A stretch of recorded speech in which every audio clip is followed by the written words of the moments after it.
जय गुरु जी, शुक्राना गुरु जी। ओम नमः शिवाय। शिव जी सदा साय। संगत जी, गुरु जी के आशीर्वाद से आज का पाठ शुरू होने जा रहा है। संगत जी, पाठ शुरू होने से पहले आप महाशिवलिंग के दर्शन करो हैं, देन फिर उसके बाद गुरु जी के दर्शन करो, क्योंकि गुरु जी के दर्शन के बिना तो संगत जी पाठ हर अधूरा है, और गुरु जी की ब्लेसिंग के बिना हमारी ज़िंदगी अधूरी है। क्योंकि संगत जी, गुरु जी की ब्लेसिंग जब तक हमारे पास नहीं होगी ना, तो संगत जी गुरु जी हमारी ज़िंदगी ही नहीं होगी। क्योंकि गुरु जी की दी हुई सांस है, गुरु जी का दिया हुआ आशीर्वाद, गुरु जी का ही दिया हुआ सब कुछ है। और संगत जी, मैं तो आपको यही जो कहूँगा, हाथ जोड़ के विनती करूँगा कि संगत जी, गुरु जी से जितनी ज़्यादा आप चीज़ मांगो उतना मांगो, तो सिर्फ गुरु जी आपसे का आशीर्वाद हमारे साथ बना रहे। और संगत जी, हाँ, एक चीज़ मैं कहता हूँ, गुरु के साथ गुरु, जैसे हम, मैं कोई एग्जांपल समझा रहा हूँ, जैसे हम 12th पास करते हैं, कॉलेज पास आउट करके हम सैलरी जॉब करते हैं या बिजनेस करते हैं, तो हमें वो एक एज के काफ़ी परीक्षा देने के बाद वो चीज़ मिलती है। ठीक है संगत जी, तो हमें काफ़ी परीक्षाएं देने के बाद वो चीज़ मिलती है। तो संगत जी, गुरु पास से तो हम ऐसे कैसे सोच सकते हैं कि हमें गुरु जी मिले हैं, हमें फटाफट कुछ देने से पहले हमारे कर्म काटेंगे। और संगत जी, जो जिस जिस संगत को गुरुपा अपने लंगर सेवा में जोड़ रहे हैं ना, समझो उनके गुरुपा ने कष्ट काट दिए और उनके अच्छे दिन अब शुरू हो चुके हैं, वो अच्छे दिनों की तरफ बढ़ रहे हैं। यह एक मैसेज जा रहा है इसकी 7 तारीख को लंगर सेवा गुरु जी की। ये मैसेज बार बार क्यों जा रहा है? क्योंकि संगत जी, गुरु जी धीरे धीरे जो हमारे साथ कनेक्ट है ना, उन सबके कर्म कट चुके हैं, धीरे धीरे उनको ब्लेस करते जा रहे हैं। जो नई संगत जुड़ रही है उनको भी कटवाना शुरू कर रहे हैं। जो जो मतलब जो गुरु की सेवा में लग गया ना, जिसने गुरु जी ने जिसको अपनी सेवा में शामिल कर लिया, समझ लो उसके अच्छे दिन शुरू हो चुके हैं।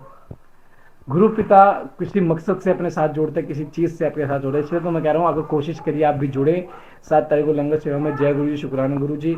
पाठ को एंड तक जरूर सुने, हर पाठ को सुने, चैनल को सब्सक्राइब करें, बेल आइकन को प्रेस कर ले, ताकि हर पाठ की जानकारी नोटिफिकेशन आपको सबसे पहले मिले। आप मेंबरशिप भी ले सकते हो, मेंबरशिप लेने से आपको पर्सनली सारी चीज़ें मिल जाएंगी। और चैनल को सब्सक्राइब करके शेयर जरूर करें और संगत को जरूर जोड़े। जय गुरु जी, शुक्राना गुरु जी। ओम नमः शिवाय। शिव जी सदा सहाय। ओम नमः शिवाय। गुरु जी सदा सहाय। जय गुरु जी। जय गुरु जी। करक की संक्रांति से युक्त श्रावण मास में नवमी तिथि को मृगशिरा नक्षत्र की योद में अंबिका का पूजन करें। वे संपूर्ण मनोवांछित भोगों और फलों को देने वाली है। ऐश्वर्य की इच्छा रखने वाले पुरुषों को उस दिन अवश्य इनकी पूजा करनी चाहिए। अश्विन मास के शुक्ल पक्ष की नवमी तिथि संपूर्ण अभिष्ट फलों को देने वाली है। उसी मास के कृष्ण पक्ष की चतुर्दशी को यदि रविवार पड़ा हो तो उस दिन का महत्व विशेष बढ़ जाता है। उसके साथ ही यदि आद्रा और महाद्रा सूर्य संक्रांति से युक्त आद्रा का योग हो तो उसे उक्त अवसरों पर भी की हुई पूजा का विशेष महत्व माना गया है। माघ कृष्ण चतुर्दशी को की हुई शिव जी की पूजा असंपूर्ण अभिष्ट फलों को देने वाली है। वह मनुष्य की आयु बढ़ाती, वह मृत्यु कष्ट को दूर हटाती और समस्त सिद्धियों की प्राप्ति कराती है। ज्येष्ठ मास में चतुर्दशी को यदि महादरा का योग हो और मार्गशीर्ष मास में किसी भी तिथि को यदि आद्रा नक्षत्र हो, उस अवसर पर विभिन्न वस्तुओं की बनी हुई मूर्ति के रूप में शिव को जो 16 उपचारों से पूजा करता है, उस पुण्य आत्मा के चरणों का सब दर्शन करना चाहिए। भगवान शिव की पूजा मनुष्य को भोग और मोक्ष देने वाली है। ऐसा जानना चाहिए कि कार्तिक मास में प्रत्येक वार और तिथि आदि में महादेव की पूजा का विशेष महत्व है। कार्तिक मास आने पर विद्वान पुरुष दान, तप, होम, जप और नियम आदि के अनुसार समस्त देवताओं का षोडशोपचारों से पूजन करे। उस पूजन में देव प्रतिमा, ब्राह्मण तथा मंत्रों का उपयोग करना आवश्यक है। ब्राह्मणों को भोजन कराने से भी वह पूजन कर्म संपन्न होता है। पूजक को चाहिए कि वह कामनाओं को त्याग कर पीड़ा रहित हो, देव आराधना में तत्पर रहे। कार्तिक मास में देवताओं का यह जन पूजन समस्त भोगों को देने वाला है, व्याधियों को हर लेने वाला तथा भूतों और ग्रहों का विनाश करने वाला है। कार्तिक मास के रविवार को भगवान सूर्य की पूजा करने और तेल तथा सूती वस्त्र देने से मनुष्यों के कोढ़ आदि रोगों का नाश होता है। हरे, काली मिर्च, वस्त्र और खीरा आदि का दान और ब्राह्मणों की प्रतिष्ठा करने से अक्षय के रोग का नाश होता है। दीप और सरसों के दान से मृगी का रोग मिट जाता है। कृत्तिका नक्षत्र से युक्त सोमवारों को किया हुआ शिव जी का पूजन मनुष्य के महान दरिद्र को मिटाने वाला और संपूर्ण संपत्ति को देने वाला है। घर की आवश्यक श्यामगिरी के साथ ग्रह और नक्षत्र आदि का दान करने से उक्त फल की प्राप्ति होती है। और कृतिका युक्त मंगलवारों की श्री सकंद का पूजन करने से तथा दीपक एवं घंटा आदि का दान देने से मनुष्य को शीघ्र ही वाक सिद्धि प्राप्त हो जाती है। उसके मुँह से निकली हुई हर एक बात सत्य होती है। कृतिका युक्त बुधवारों को किया हुआ श्री विष्णु का यजन तथा दही भात का दान मनुष्य को उत्तम संतान की प्राप्ति कराने वाला होता है। कृतिका युक्त गुरुवारों को धन से ब्रह्मा जी का पूजन तथा मधु, सोना और घी का दान करने से मनुष्य के भोग वैभव की वृद्धि होती है। कृतिका युक्त शुक्रवारों को गजानन गणेश जी की पूजा करने से तथा गंध, पुष्प एवं अन्न का दान देने से मानवों के भोग्य पदार्थों की वृद्धि होती है।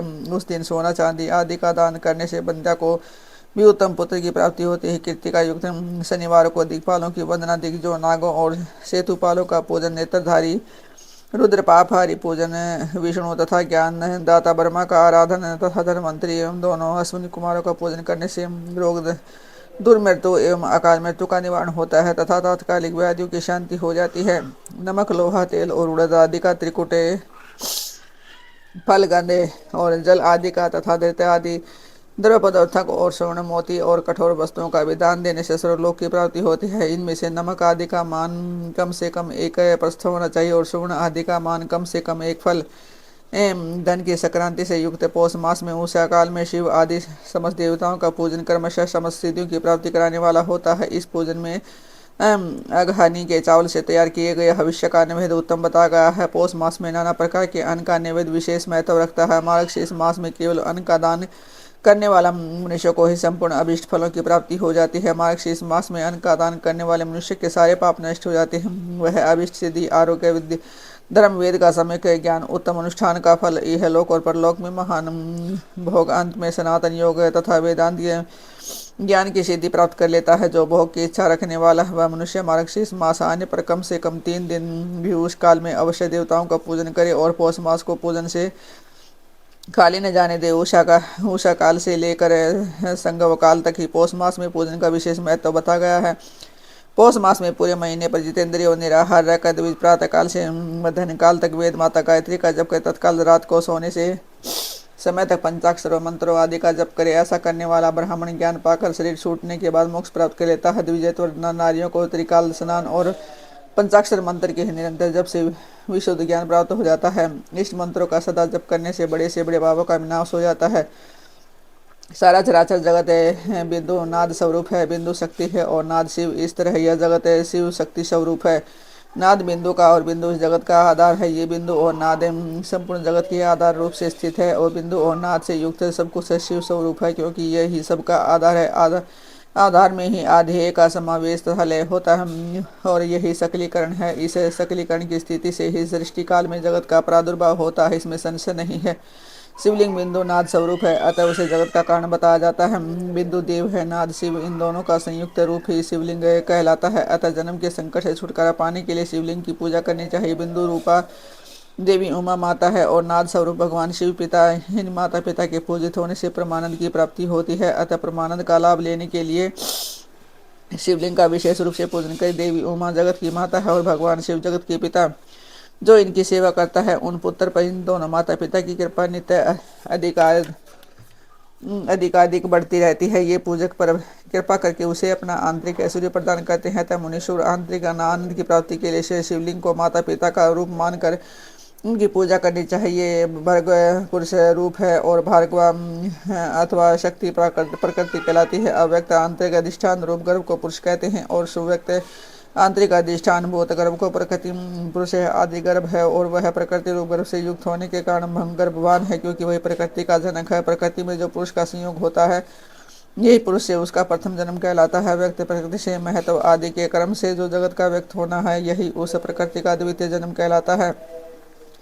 जीव पुरुष से ही बारंबार जन्म और मृत्यु को प्राप्त होता है। माया द्वारा अन्य रूप से प्रकट किए जाना ही उसका जन्म कहलाता है। जीव का शरीर जन्म काल से ही जीर्ण होने लगता है, इसलिए उसे जीव संज्ञा दी गई है। जो जन्म लेता है और विविध पासों द्वारा तनाव में पड़ता है उनका नाम जीव है। जन्म और बंधन जीव शब्द का ही अर्थ है। अतः जन्म मृत्यु रूपी बंधन की निवृत्ति के लिए जन्म के अधिष्ठान भूत है मातृ पितृ स्वरूप शिवलिंग का पूजन करना चाहिए। गाय का दूध, गाय का दही और गाय का घी, इन तीनों के पूजन के लिए शहद और शक्कर के साथ प्रत्येक प्रत्येक भी रखे। इन सब को मिलाकर सम्मिलित रूप से पंचामृत भी तैयार करके फिर गाय के दूध और अन्न के मेल से नैवेद्य तैयार करके प्रणव मंत्र के उच्चारण पूर्वक से भगवान शिव को अर्पित करें। संपूर्ण प्रणव को ध्वनि लिंग कहते हैं। स्वयंभू लिंग नाद स्वरूप होने के कारण नाद लिंग कहा जाता है। यंत्र या अर्धा बिंदु स्वरूप होने के कारण बिंदु लिंग के रूप में विख्यात है। उसमें अचल रूप से प्रतिष्ठित जो शिवलिंग है वह मकार स्वरूप है, इसलिए मकार लिंग कहलाता है। सवारी निकालने आदि के जो चरलिंग होता है उकार स्वरूप होने से उकार लिंग कहा गया है। उसकी पूजा की दीक्षा देने वाले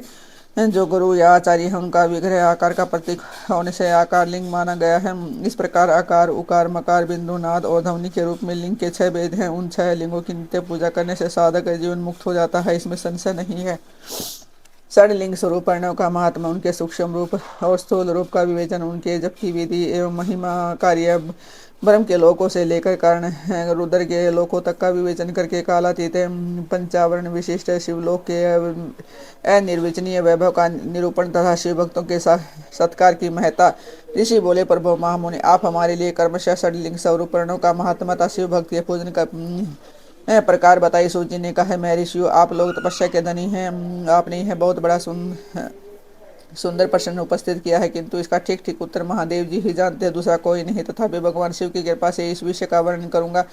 वे भगवान शिव हमारी और आप लोगों की रक्षा का भारी भार बारंबार ही स्वयं ही ग्रहण करे, पर नाम है प्रकृति से उत्पन्न संसार रूपी महासागर का प्रणव इस प्रकार पार करने के लिए दूसरी नाव है, इसलिए ओंकार को प्रणव की संज्ञा देते हैं। ओंकार अपने जप करने वाले साधकों से कहता है, पर प्रपंच नहीं है वह तुम लोगों के लिए, अतः इस भाव को लेकर विज्ञानी पुरुष ओम को प्रणव नाम से जानते हैं। इसका दूसरा भाव यो है, परो प्रकृष्य नयत व युष्मान मोक्षम इति व प्रणव, अर्थात तुम सब उपासकों को बलपूर्वक मोक्ष तक पहुंचा देगा, और इस अभिप्राय से ही इसे ऋषि मुनि प्रणव कहते हैं। और अपना जप करने वाले योगियों के तथा इस मंत्र की पूजा करने वाले उपासक के समस्त कर्मों का नाश करके वह दिव्य नूतन ज्ञान देता है, इसके लिए उसका नाम प्रणव है। उस माया रहित महेश्वर को ही नव अर्थात नूतन कहते हुए परमात्मा प्रकृष्ट रूप से नव अर्थात शुद्ध स्वरूप है, इसलिए प्रणव कहलाते हैं। प्रणव साधक को नव अर्थात नवीन कर देता है, इसलिए भी विद्वान पुरुष से प्रणव के नाम से जानते हैं, अथवा प्रकृष्ट रूप से नव दिव्य परमात्मा ज्ञान प्रकट करता है, इसलिए प्रणव है। प्रणव के दो भेद बताए गए हैं, स्थूल और सूक्ष्म। एक अक्षर रूप जो ओम है उसे सूक्ष्म प्रणव जानना चाहिए, और नमः शिवाय इन 5 अक्षर वाले मंत्र को स्थूल प्रणव समझना चाहिए। इसके 5 अक्षर व्यक्त नहीं है, वह सूक्ष्म है, और जिसमें पांचों अक्षर संपूर्ण रूप से व्यक्त हैं वह स्थूल है। जीवन मुक्त पुरुषों के लिए सूक्ष्म प्रणव के जप का विधान है, और वही उसके लिए समस्त साधनों का सार है।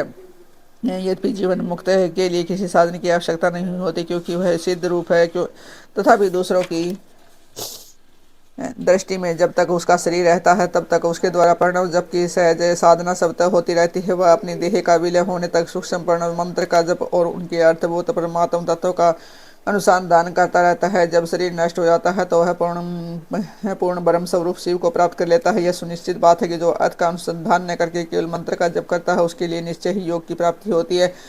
जिसने 36 करोड़ मंत्र का जप कर लिया तो वह अवश्य ही योग प्राप्त हो जाता है। सूक्ष्म प्रणव के हर शब्द और दीर्घ के भेद से दो रूप माने जाने चाहिए, अकार उकार मकार बिंदु नाद शब्द काल और कला।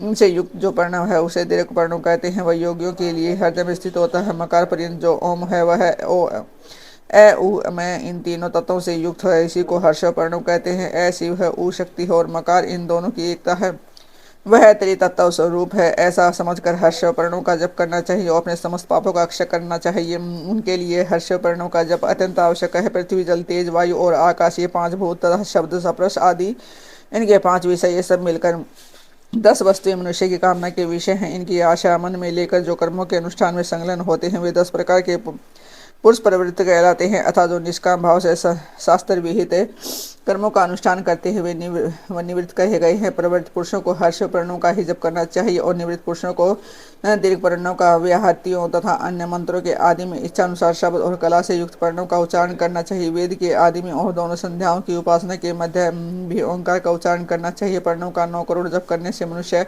शुद्ध हो जाता है। फिर 9 करोड़ का जप करने से वह पृथ्वी तत्व पर विजय पा लेता है।